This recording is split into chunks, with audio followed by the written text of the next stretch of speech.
Hi guys, welcome back to my vlog. So my name is Miss Dear. That's not my real name, but that's my name on the YouTube. So you can see what I'm wearing right now. It says Dior. D-I-O-R.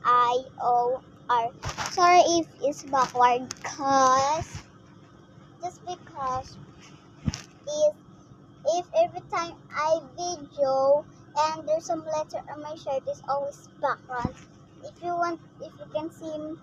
you see me in the real life wearing this, that means you can see it says Dior. Okay, so I'm gonna edit a lot of eBay video. So please come to support me. So I already made my face reveal because I know you already know my face when I do that.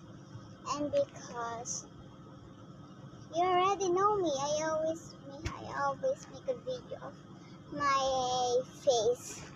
That's why. So please come to support me and watch my whole video.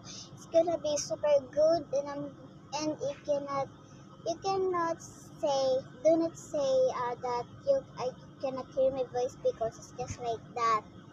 I was talking to you, but you cannot actually hear my voice because I don't know, but yeah, so please support me and say to these comments, Miss Dior only.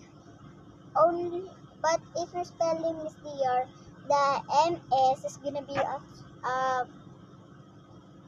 big letter MS, the big letter, and no need to you don't need to put and no space. And if you're gonna say Dior, the D is big and the I is 1 and the O is 0 and the R is big. Okay?